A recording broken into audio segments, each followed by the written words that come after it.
Greetings, nerds. This is Saint and Nerd. I'm your host, Sarah Belmont. And with me, as always, is our Mr. Producer, Will Paul Karen. How are you doing tonight, Will? Doing very well, Sarah. How are you doing this evening? I'm not doing it again. So we're just going to move forward.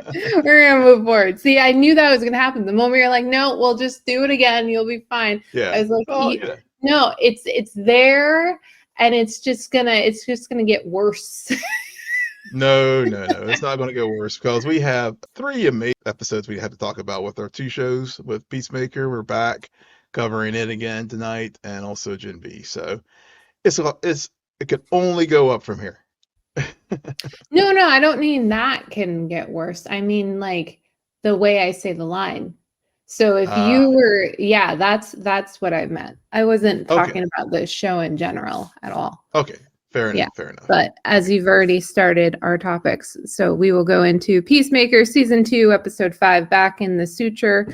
Red's ritual reveals Eagly's location while Flag confronts Peacemaker as Peacemaker makes a life-changing choice. Adebayo and Vigilante try to unite the 11th Street kids. Starts with a flashback, Rick Flag Jr.'s funeral with Harcourt and Rick Flag Sr. And she says to him, he says to her, he loved you as a friend along with whatever else, and that's different, and I'll look out for you the best I can. And then she in turn says, the person who did this, they'll pay and I'll make sure of it. And so I continue to be just utterly confused about Harcourt. How so? So it's just now that I'm thinking about that scene, I had forgotten about it because of everything that happens in episode 6. Mm-hmm.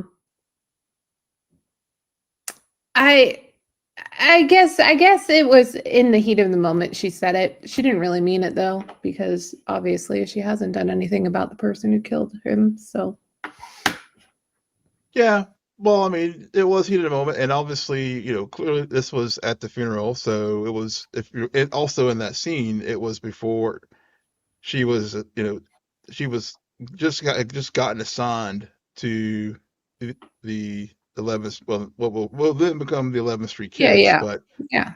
So at that point, I mean, yeah, it was heated a moment. She meant it, but of course, as we all know from the events that transpired, they became with Project Butterfly and all that kind of stuff. They all became a unit and friends, and so so.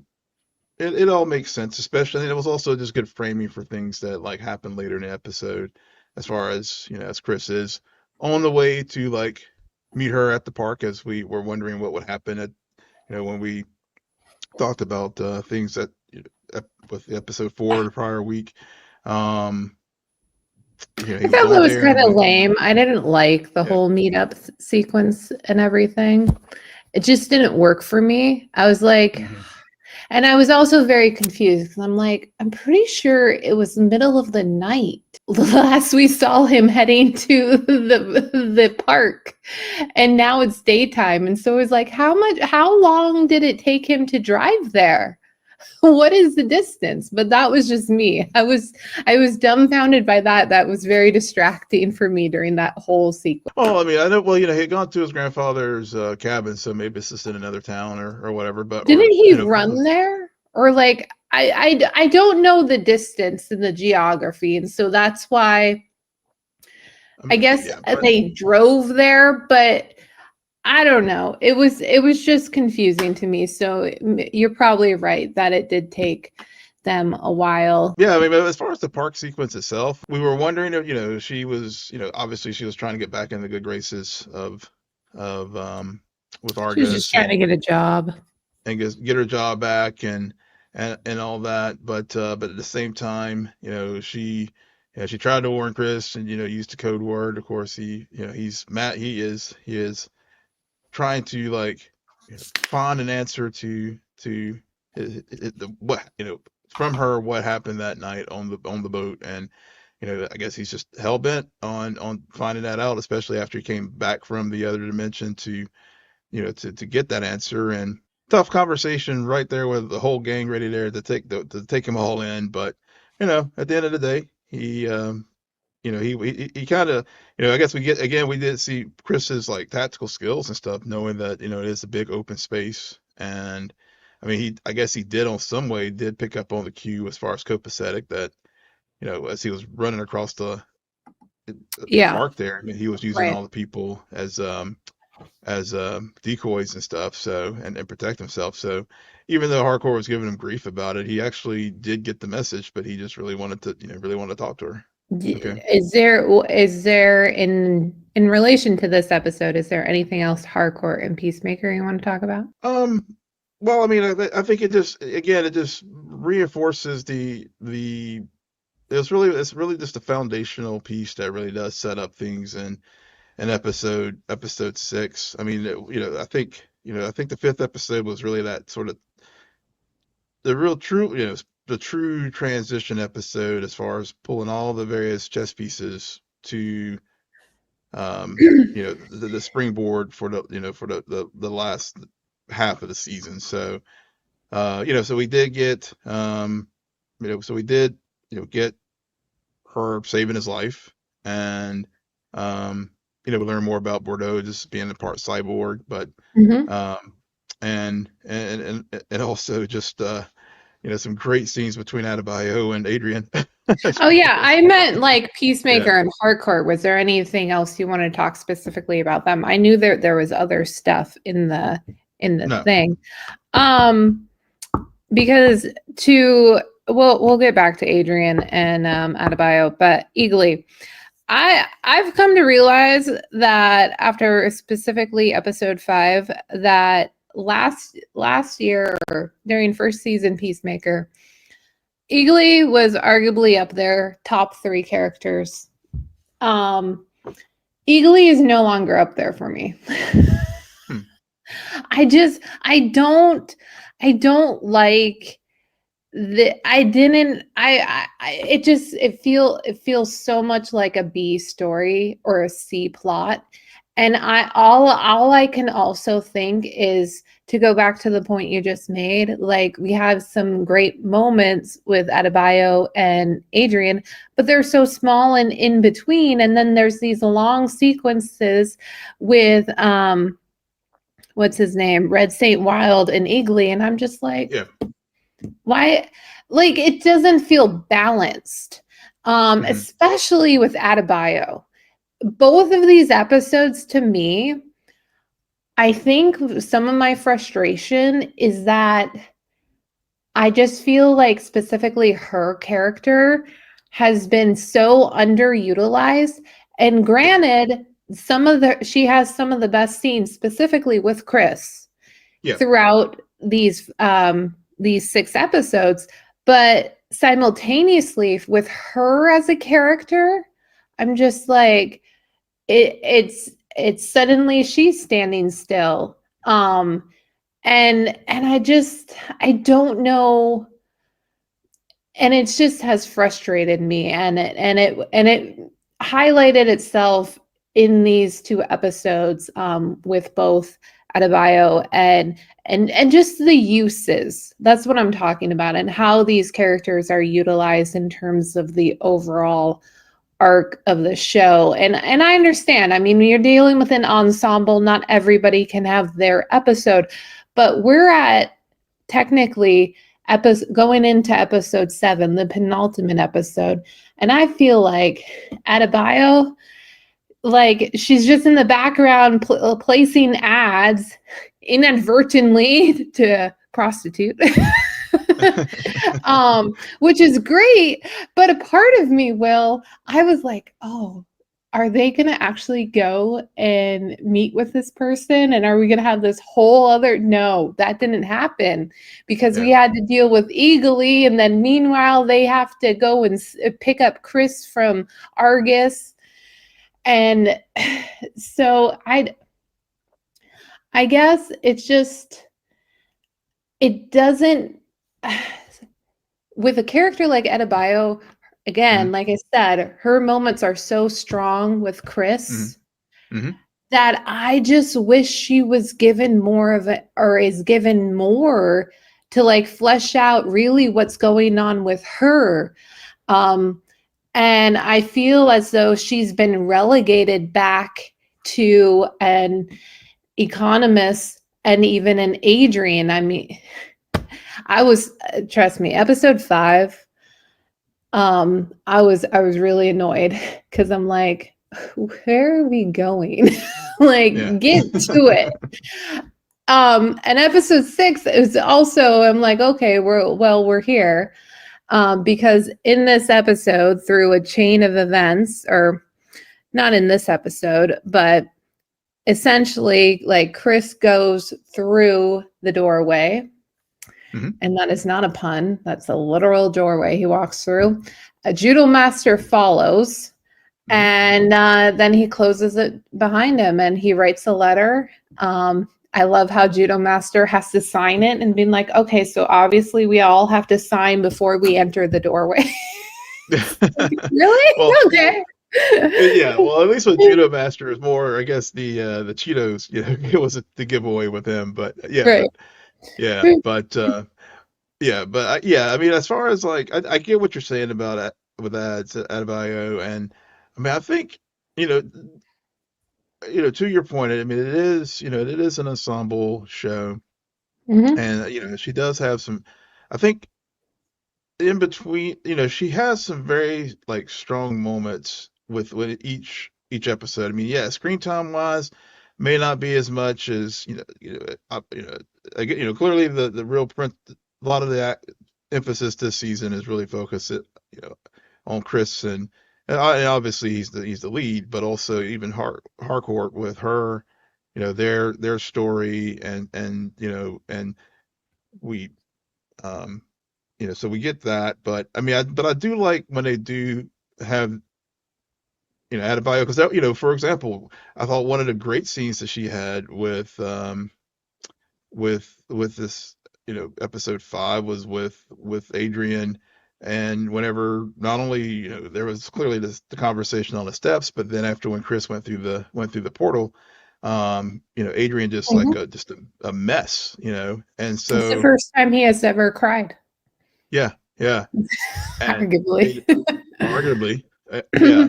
But it's a very interesting thing too, especially in context of what we learned in episode 6, and we'll get there in a minute, but just as far as like how the black character is like being utilized in this show, it's sort of like it's the support it's the support character, as far as the emotional support, the sage wisdom, or there's various tropes that we see in media sometimes, as far as like how African American characters are, even if it's in a positive light, how they're portrayed, as far as the support characters for the white character. So it's like, so she's kind of playing that nurturing role, like almost like a mom to the team. Whether it's helping Chris, but there isn't a team. They're 11th Street kids. I mean, it's not right. I understand that, but I don't. This season, in these 6 episodes, they haven't felt like a team. They have felt like that whole scene in episode 2 when they're meeting up for what feels like the first time in months or something all together. It felt like a high school reunion. Yeah. Where it's like they went through something together, and so there's a bond, but they don't feel like a team. I mean, she placed an ad, but it's her agency, and obviously like Chris is her number 1 employee at the moment. So which is funny because I'm still like, okay, so what is Vigilante like? Why isn't he part of on the payroll?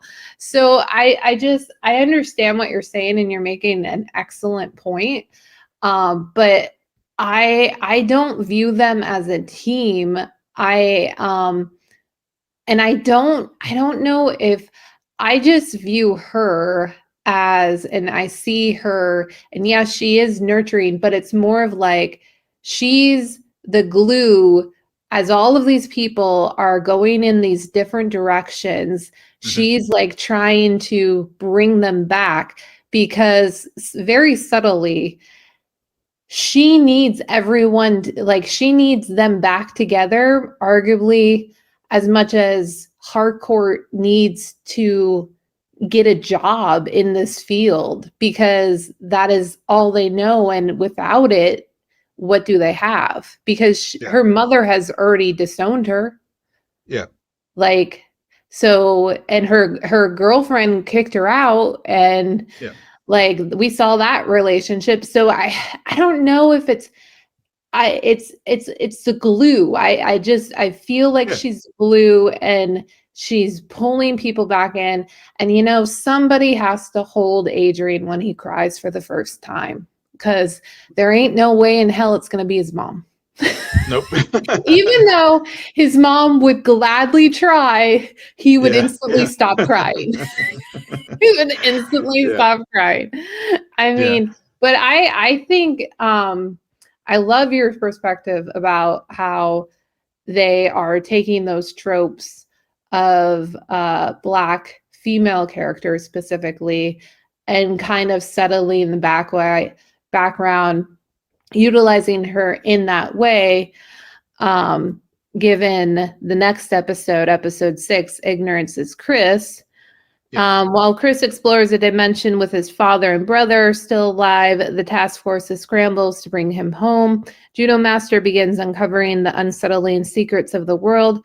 Was Judo Master in that episode at all? Oh, just the Cheeto marks. Okay, so whoever wrote this IMDb got that line wrong, because I was like, I don't think he did anything.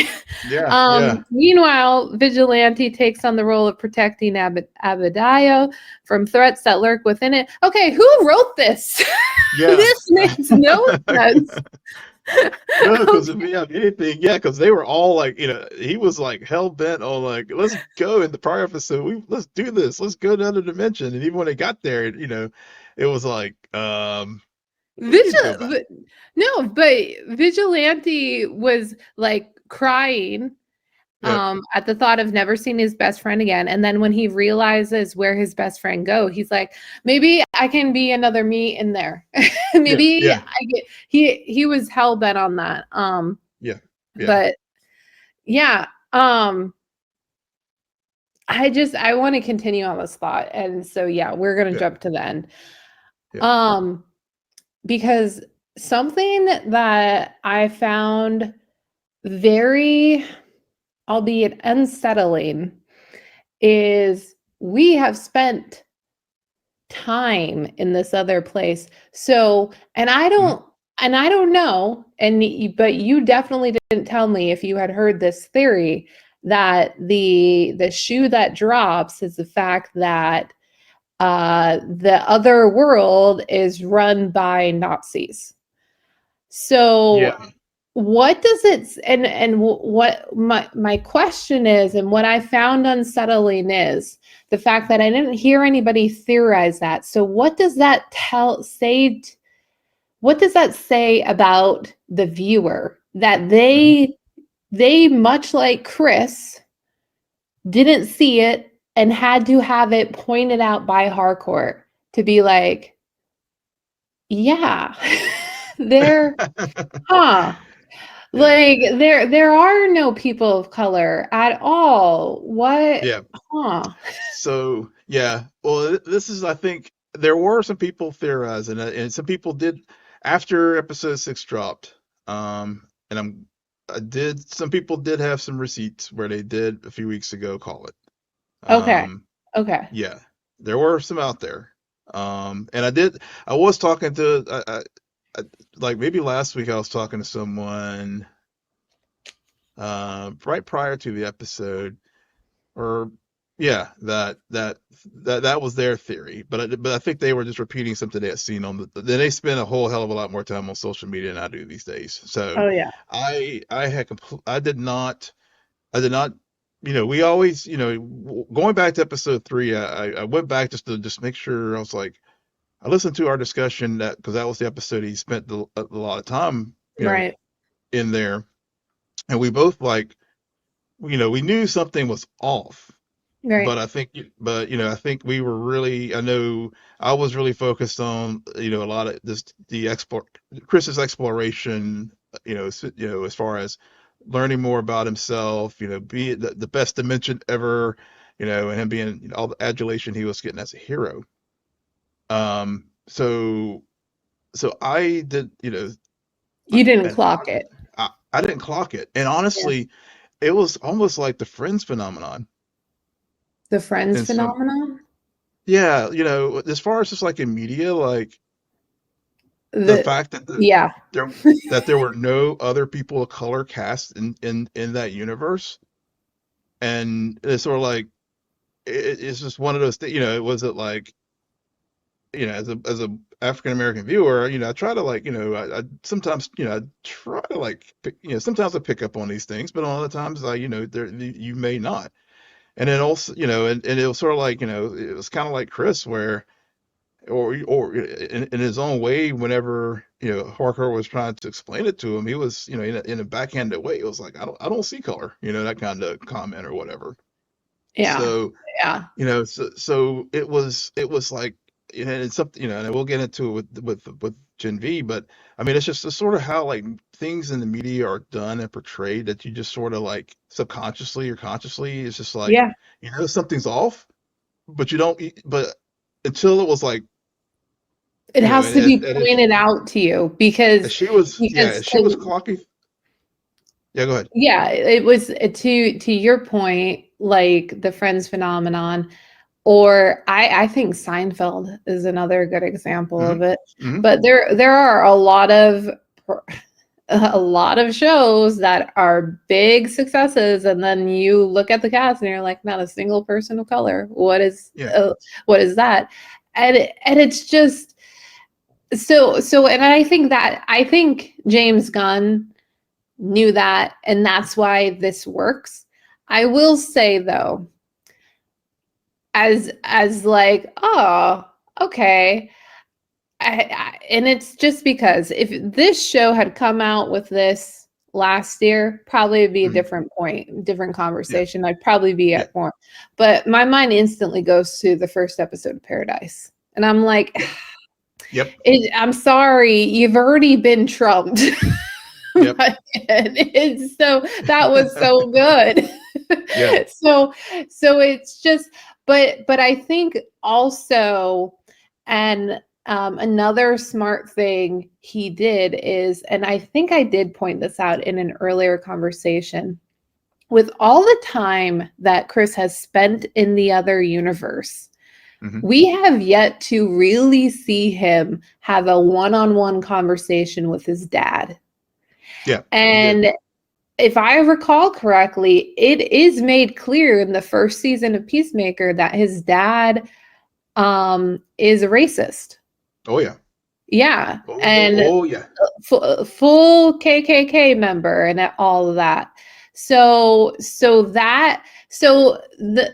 the moment the reveal happened, and then I was like, okay, that makes sense Hmm. because his dad is, yeah, like things are the same but just different enough. And as we saw when Yeah. Harcourt was driving with Keith, and all of the names of the bands were slightly different, and then Yep. the Cheerios was a great one. I Yeah. like the Cheerios. Cheerios. Yeah.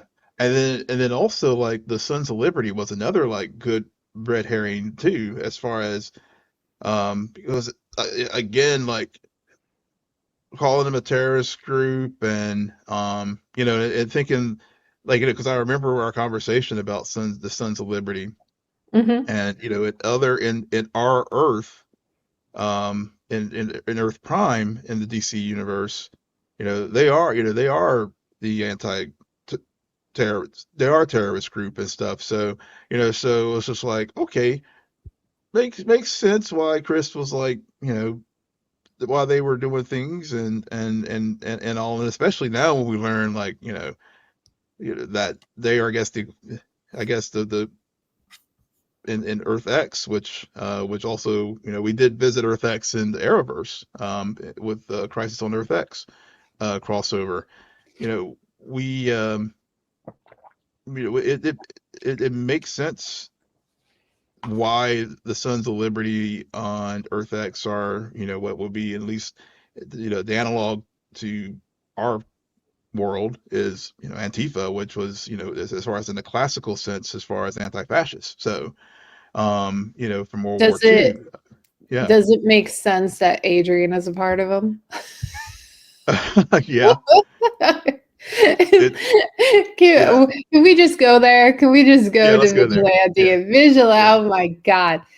This is Vigilante's episode, and that's one of probably the predominant reason why I love this episode is because like they've been holding him back, and I'm waiting for it. I'm waiting for it, and it comes like from start to finish because this episode is really structured on the crew because Adebayo memorized everything that Chris did to set up the doorway. They Yep. were able to reopen, which was something that did go across my mind. I'm just like, Chris, your whole plan hinged on the fact that nobody else could like make the doorway, and yet you practically showed Adebayo how to do it. Like, so and the whole time Adrian is well, they first have to find a new doorway, and so we Right. finally get to go to Adrian's mom's house because that's Yeah. where he lives. Yeah. And we finally meet the lovely mother of Vigilante, and she is delightful, and Adrian treats her like shit. And Yep. she just takes it with a smile. And I think that was the best part of it, is that she's so used to it that she's numb, but not in the, it wasn't her whole presence wasn't on the nose as it could have been. So I give props to Gunn for the writing of that character and that relationship. Then it's revealed in his secret room that he's been storing all of the blood money and cocaine. and like this is what I find so interesting about him, is that he is a straight up killer, yet he will not use the money or the cocaine, and he will also not return it to the police because who knows what they'll do with it. It's like, dude. So we go there, and he keeps saying like this idea of meeting another version of him. And we get it, and they do the Spider-Man meme. And he's just a delightful person going through his house in the other world and skipping and all of this stuff, and we meet Adrian 2.0 or Adrian X, whatever we want to call him. And it is like looking in a mirror up until the point where it's revealed that on Earth X, Vigilante is not Peacemaker's best friend. In fact, that is his enemy. And that's where they leave that conversation, is just that revelation that nope, the one thing that would really crush Adrian to find out that on this other Earth, like everything else, he's like, yes, we're looking in the mirror, and then the one thing he really wanted, it's like, nope, you got it backwards. I hate Peacemaker. I hate that guy. And it's like, okay. Adrian's like, we gotta get out. We gotta get out now. We gotta get out now. I can't take this world. He needs Adebayo to, like, go cry in her arms again, because he's just probably crushed. See, I feel like she just would tell him, I told you so. I told you so. Yeah. anything you wanted to add in about Vigilante?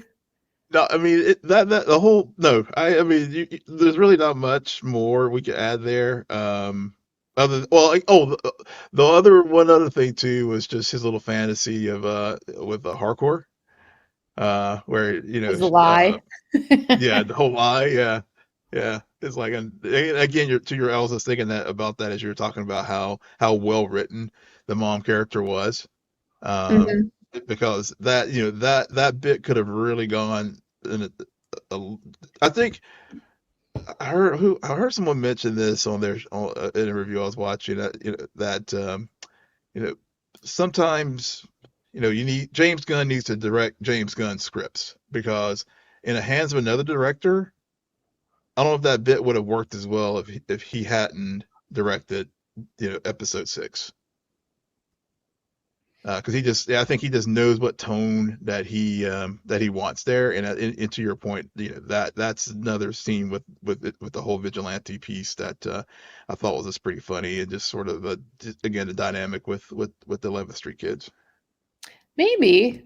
For me, I just think, well, another director made the tone bird blindness work for me, so True, true. Yeah, I is thought James directed it that episode. No, I guess no, it no, was no, Greg. he didn't. It was. That's right. It was the third. Yeah. So it was Mhm. the other. Yeah, that's right. That's right. This was the first episode he directed of the season. No, he directed the first, I think, 2. I think. Okay, Yeah. I take And it then he back. did step away. Yeah, then he did step away. Yeah, Yeah, yeah. yeah. This is also the first episode without a flashback. Hmm. And this is the first time that I watched episode 5 on Wednesday night, and then I watched episode 6 on Thursday night. And yeah, we've already talked about the big twist in the end, which I was like, good, I wasn't spoiled. But more importantly, I was like, good thing I watched this because I would have been pissed if anybody had told me, because I didn't see it coming at all, Yeah. that Lex Luthor shows up because Rick Flag goes to Belle Reve to get information about how to locate the portal, Yeah. and also use the portal to go get Peacemaker. So correct me if okay, I have a question, Will. Yeah. Okay. So this whole time Argus has been, when the portal gets used, Hmm. it does send some kind of signal of like Hmm. a interdimensional rift, right? Yeah. Right. That Argus has been tracking. Correct. So why in Vigilante's basement did they just not see it, or what happened there? They didn't have eyes on. I think because think about all the other instances where they have discovered the portal. Um, it was the early episodes. They were able to see it when Chris opened it up at his dad's house. So they knew where Chris was. Economos was like, out there staking it out. So they knew where.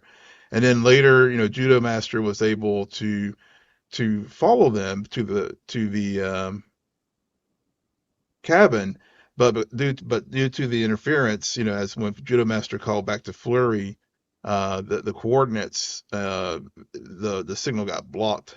So Argus wasn't able to go there at the house.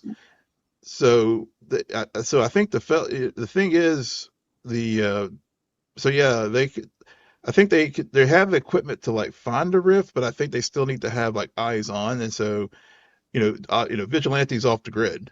No one knows that Adrian is the vigilante, so they wouldn't even begin to think to like look there, as far as Yeah. where a potential portal for into this pocket dimension. I just don't. Yeah, Yeah, yeah. I mean, you're right. There are some things. Yeah. What did you think about the scene with Nicholas Hoult? I liked it. It was I think it was a more I don't know, something just tonally he was more menacing or something about him that it just you know, I liked it, and also I think it just really, you know, when he said the line, "Oh, who gives a fuck? Being goofy is no threat." I mean, you know, he really, I think it just deepens his animosity towards Superman as far as with the metas and all that. So, you know, because as Flag shared that Chris is just an ordinary person, he was like, oh, okay, who cares? But he really does have a thing against metas. So I just think it just further, you know, added that we already knew it, but it just like reinforced it even more. And just you know, after he's been sitting in Belle Reve and you know in a meta, you know, in a metahuman prison of all places. But yeah, but other than that, I mean, I thought it was a cool surprise. I think, you know, I think a lot of folks thought, you know, given all the behind the scene photos we've seen with Cena and Dave Cornsweat, people just assumed that Superman was going to show up, and he still might. But even though James has said he's not, um, it was it was a nice surprise to see Lex show up. Definitely a Yeah, nice surprise. yeah. Okay. Harcourt, the real Harcourt, has a very intense conversation with Chris in this episode. Towards the end, and it's more of her than him, which I think is needed, because she realizes why he came there. But I also appreciate that she stands her ground, because she's like, I can't tell you that I love you or even have, like, it was real, because I don't want you to just choose that and that be the reason why suddenly we leave. Like, Yeah. you have a choice here, and you need to do it for yourself. You can't do it for me, almost, is what she's really trying to say. But simultaneously, it's also much like, no, you need to tell him the truth, and you need to tell him how you feel. And you also need to explain to Sarah your history, but with Rick Flag Jr., I need more in depth, and I need to understand timelines, because it was also made clear to me that you weren't in a relationship with him, but you were fucking, and there was some feelings there. You didn't mean this. I almost need a Rick Flag Jr. show at this point. No, I don't. No, I don't. I strike that from the record. I really don't. But I'm keeping it in. but I just. You know, no, it's a very good scene. It's a very good scene. Both actors as well as written. Do I think it's on par with the interview scene from Superman? No, because that is just too iconic. So, but we'll go ahead. Yeah, it's funny. Okay, so it's funny. Your mind went where my mind went, was to that scene in Superman. Because I had written it out in my notes. That I agree with you. The scene in Superman definitely is the one, as far as James Gunn and like these heart to heart, you know, these, just strip everything off and let's just have a true, how real couples talk, relate, you know, the conversation. Um, but yeah, this was very well done. I agree. And I I did. think the difference is, now that what you just said made me think about this. In Superman, that conversation, because we're technically getting to know these two characters, where they are in their relationship, and there's so many different levels, but it feels like a conversation. It felt like a dance, because it was a back and forth, a back and forth, a back and forth. This one, because Chris has done a lot of talking up into this episode. So this conversation, albeit Chris had some very significant lines, this felt much more like a stream of consciousness from Harcourt, who we haven't heard a lot from. And so she's needed this moment. It's And that's the difference, because it wasn't much like a dance. It was very much like, we understand Chris's point of view. Now we finally get the reveal of Harcourt's point of view and all of the emotions that she's been holding back and holding in. So that's, I think, the difference, and why I prefer one over the other, because I like more of a conversation rather than a monologue. Yeah. So, yeah, I mean, I hear what you're saying, and I think I agree with you too, on that point. I think the other thing for me is also, I think where I do feel like it was a bit of a conversation, because they were, I think where it was still a good back and forth between the two of them, was, I think, maybe not a back and forth, because Chris was really locked in, as far as like he could only see. I talked about how he's grown a little. He's somewhat grown as a person, and yes, he has grown as far as like, as far as like the toxic masculinity and stuff, and thinking, he's opening himself up to be more vulnerable. So it was almost like a gender role reversal, where, again, the usual trope would be the woman would be the character to be all emotional and I love you and da da da da da, and here it's like a guy. But I think for me with that scene, and to your point about with Hardcore, yeah, and the toxic masculinity and all the things that we've seen her go through. She was diagnosed with that in early episode, with by the Episode 1. Yep. episode 1, yeah, and it was just like, see, yeah, you're right. It was like a stream of consciousness. It was like, she has been like putting up these shields and using all these deflection methods, and to avoid this hard, avoid her feelings, and also the fact that she's just, she is broken, and she just needs like space. And Chris is in a lot of ways just emotionally immature, because at the same time, he's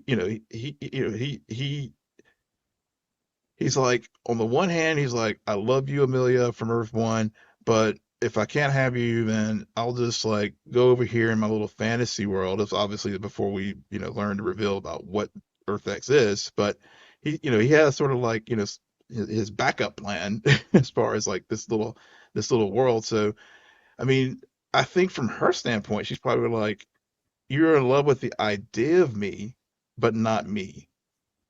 Yeah. Yeah. Because she doesn't think that she can be loved. Yeah. And so they're like, and that's what I did find very honest and appreciated about the whole scene the most, was you could really understand more about her, why she not only has treated Chris this way, but then all of the insinuations about her past relationship, friendship, whatever, with Rick Flag Jr. Yeah. So and it's something I've needed. I've needed that for like five episodes. There is so much that happens in this episode that I've just been waiting for. I was thinking, as as I was watching this, in particular with the scene between Chris and Amelia, I was thinking of you the whole time, and just our conversations throughout the season. Like, I would like to point out, because I've made a comment about this very early on in the season, the screeners that went out were episodes 1 through 6. No. So that's why anybody who got those screeners were raving about it, because they were able to binge these episodes. Yeah. And so I was like, I thought only episodes 1 through 5 went out. No. episodes Okay. 1 through But 6. yeah. Well, I mean, either way, I mean, if it is that the case, hats off to those folks for not spoiling it for the rest of us. I thank you, because I would have been pissed if, not only of the turn as far as what Earth they're on, but also like you said earlier, the Lex Luthor showing up. But yeah, yeah, but the other, as far as moving forward, as far as the one last thing, as far as just with the reveal. Speaking of which, just a very chilling moment when I realized, like, oh, when it did, whenever Adebayo getting back to what we were talking about, she may not have had like a lot of moments, but when she has the moments, they are like, oh.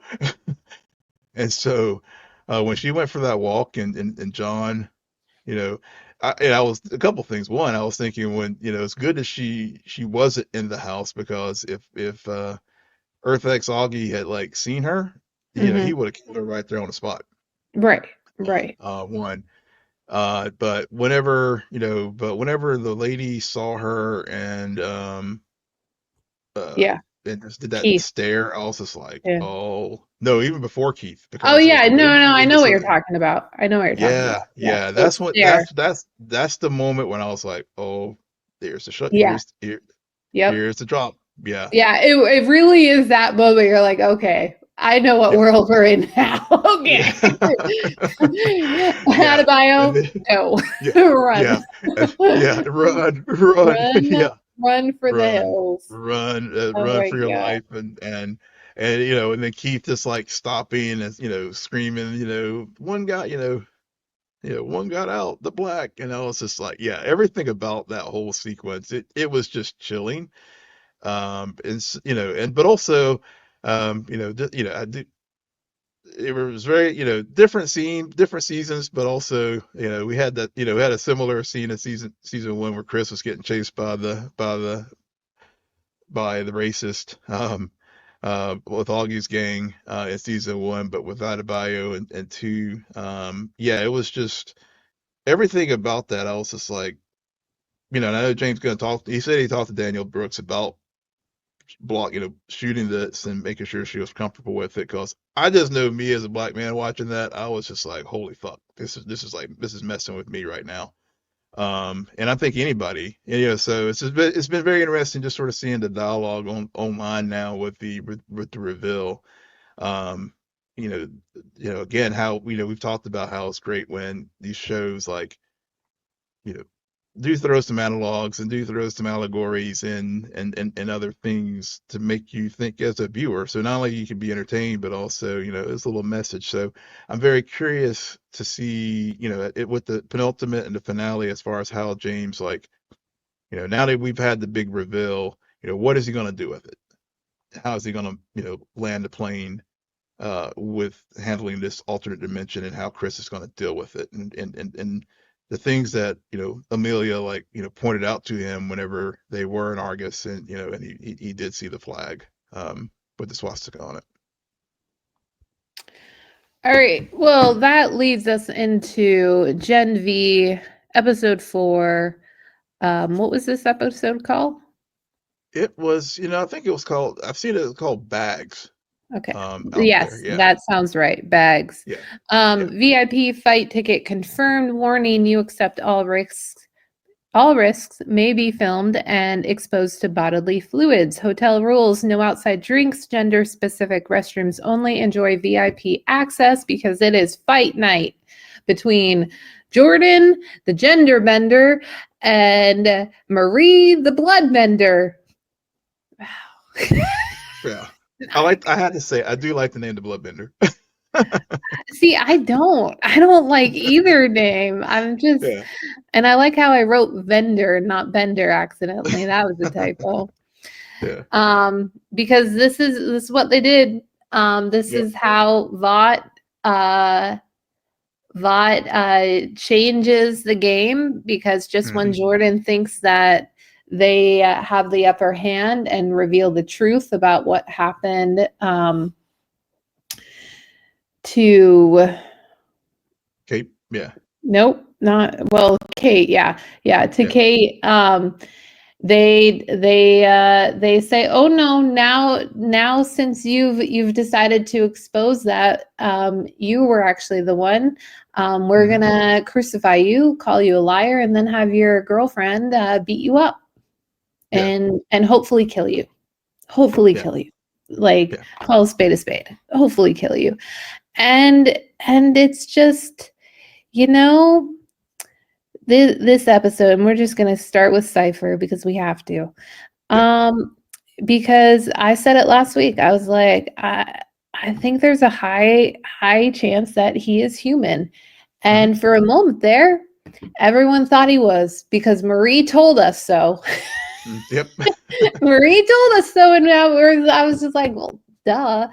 And then at the very end, because they continue to do this with Cypher, and I'm saying it right now that you can only do this so many times, okay? They continue to try to make it seem like Kate and friends, because Kate gets converted somewhat in this episode, have the upper hand, only to be like, no, because watch this, because Jordan and Marie are about to fight. They are kissing instead, and then Cypher takes over Jordan's body, and immediately it's fight on, and and Cypher, I love it when he's like meat puppet, just a meat puppet with no strings, and no strings. And it is pretty terrifying. But it also made sense because you brought it up last week with the X-Men. It's like, well, if he's supposed to be Professor X, then of course, he has that ability. But it's also, how strong do you think it is? Because it gets to a point, like he does it, but it's not a long period of time. I feel like Kate has held on to people and been able to manipulate them longer than him.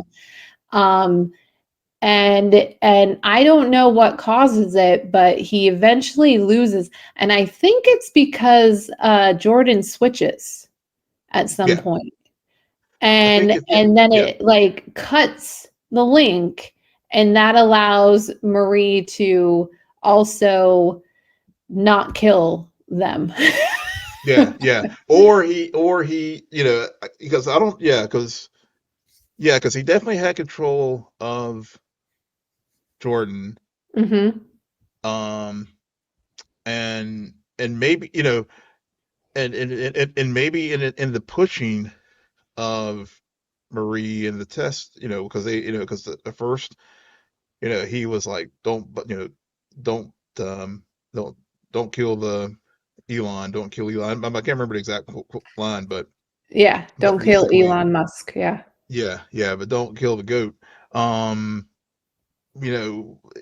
She, whenever she saw when she saw the veins and realized that there was no V going through there, she lost control. Here, I think by literally bringing Jordan to the brink of her bursting them, I think it did get Cypher to do what he's been wanting her to do, which is learn that control. Oh yeah, I mean that was pretty obvious because of the blood bag comparison. So, but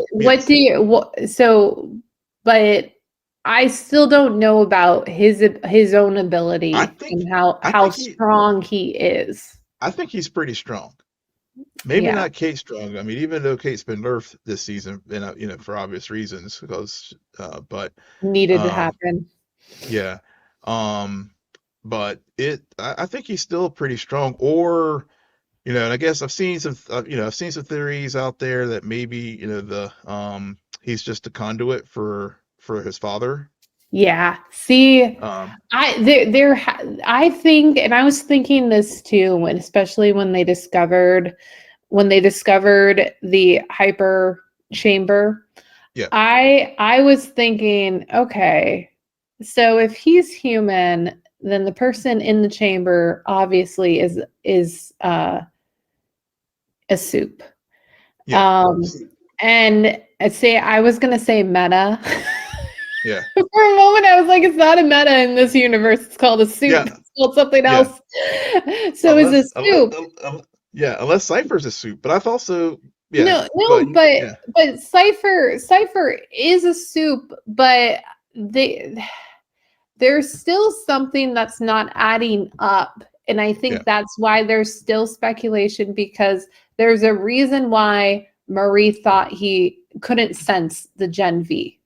So, and there's also a reason why he was a part of Odessa, which is tied into giving babies Gen V. And also tied into, and I really liked this point that they brought up, creating someone more powerful than Homelander. Because if you think about it, Vought hates Homelander as much as anybody else, and they're all about control. Homelander is not someone they can control. We've watched 4 seasons of The Boys, and that's been made very clear that there's only so much control you can have over him, because the moment you have it, he then does something and suddenly you're dead. So there, I think that I buy into the potential for it to be a conduit, but there is definitely a link between and I'm not talking just like father son. There's some kind of connection there, because in that state, why would you keep your father alive? Yeah, because when I saw the hyperbaric chamber, I thought, okay, I thought back to episode 1, 1967, where we see Godolkin running in there with the project. And so either so I thought maybe it's either Cypher is we think, I'm pretty sure it's probably Godolkin. He just got burnt up, and so it's either it or so there's that. So I thought maybe another thing with no blue V going through Cypher's veins. I thought about compound V, as far as like to your point about duration. Like Butcher and who he's used it. So I thought about that. And there's also another. I think there's another compound that they may have discovered. So because I know there's also that line about miracles, like when he's training Marie, she asks him, well, what happens if I can do it? And he says, miracles beyond your wildest imagination. And my mind instantly goes back to because we saw this in season 1 too. She as much as she can kill, she can also heal. So her abilities can also potentially heal his father if desired.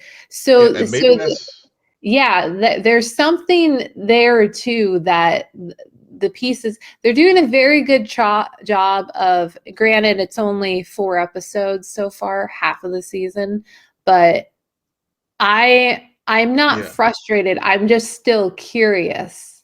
I'm okay. We're getting a little bit more and more, which keeps my interest. Totally. I didn't, I'm glad you brought that point up about the healing. I have forgotten that was one of her abilities, and that make even to me, because to your point about having, I'm just trying, when I think about Vought having, failsafe for Homelander, given that the history that we know about Vought, I'm just trying to wrap my head around them having a black woman being the failsafe for Homelander, given all we know about the company, and also how they all just, but again, everybody's a commodity. So, as long as you are, an asset to them, they don't care what you are. I mean, let me look how they treated Jordan, until Jordan Kate. told the truth, or Kate. So, speaking about those 2 characters, what are your thoughts on the scene that they shared? Because this is the first real conversation they're having after Jordan tries to kill Kate. But also, again, much like where I was talking last week with the Jordan Sam scene, you almost forget everyone, like, these two knew each other since freshman year. They were friends way before Marie, way before Emma, and there's a shared history. And that's also why the betrayal of Kate hit so hard. And I love that line, like, I think I'm going to be mad at you forever. Yeah. And that sucks. And I just, the whole conversation just is like very much young friends who are going through things. And like, what I'm getting at is there was an air of authenticity in this very fucked up universe and circumstance. That nails it. I mean, I can't really add anything more to it than what you just shared, because it did feel that authentic. Where and so I mean, I really enjoyed that scene. I mean, it made sense in the context of everything. They both lost. I mean, they lost Andre. They've lost Sam's brother. I mean, so I mean, it's just it really, really worked really well, and it made sense. Like, okay, we'll have to, in order to like help us all here, we'll have to just get past what we know. All of the fucked up things has happened. Let's just go to this house and find out, what's the deal with Cypher. Yeah. But to your point, it was just believable for them to do that. Yeah. And then meanwhile, Emma is trying to not only get her gang of starlighters together and try to encourage them, but also she tries to have them teach her about her own powers, because she still doesn't know quite what it is. Like she's circling again. And we all know how much I love Emma, right? And so to go back 25 or a half hour when I was talking about Adebayo, I think that's like the comparison. How Emma is being used right now, she's very much a part of the main thread, but also clearly working through something else. With the Starlighters, and also her learning her own abilities. So before, that's kind of what I wanted, more of a season 2 Adebayo, and maybe we'll get that in season 3, was more about that, where it's like these characters, Gen V with their ensemble, and I know Peacemaker, Chris, like, it is a show about Peacemaker, very different. I mean, the Gen V is not called Marie. So I understand that, but I think that when you have an ensemble with characters that are really fleshed out, you can leverage it so much in your advantage if you explore those. But it's very, very tactfully, because you can't also, it has to be connected, yet also just well executed well enough to where it's like, oh yeah, we can spend a few minutes over here. That's not distracting from what overall is going on, because it's not. Albeit, I also wasn't a fan of her storyline, because she had some of the more, I don't like calling them, what do we normally call them? Oh, like the comic relief as far as no, not Emma? comic release. I find Emma hilarious. More about the toilet sequence. Oh yeah. Well, it's truly toilet humor. Yeah. It's not even the humorous part about it. It's just like, okay, there's a dick. Got it. Butt cheeks. Can we just move on? Yeah. Yeah, I think, they gotta have, like, it is this, we know in this, in this world of The Boys, there's always going to be at least 1 or 2 scenes per episode. I think it's in the contract that they got to do something, some gross out, Yeah. moments, So yeah, so it was Emma's turn this week. Yeah. Because between that and then Bushmaster. Yeah. Yeah. Which actually is kind of funny, but it was pretty funny. Yeah. Whatever. Yeah, that was a funny moment, especially like when they were like the Medusa and all that. I was like, yeah. Well, I just not my hair. Yeah. My hair. I was like, okay. Okay. I was like, okay, yeah, I got it. That and between that and the guy fucking the garden gnome, but so we got our two moments there. Speaking of Kate's powers getting nerfed, but yeah, poor Kate. Yeah. All right. Well, I think that's it for us tonight. Will, why don't you tell our listeners where they can find you? Yes, you can find me on all the socials at Will M Polk, WILLMPOLK. And you can find me there too at SJ Belmont, SJBELMONT. Please follow our crew on X, formerly known as Twitter, at Scene and Nerd, on Blue Sky. Friend us on Facebook, follow us on Instagram and Threads at scene_n_nerd, and visit our website, www.sceneandnerdpodcast.com. But most importantly, rate, follow, and comment on Apple Podcasts, Spotify, YouTube, or wherever you get podcasts. Good night, geek out. You're welcome.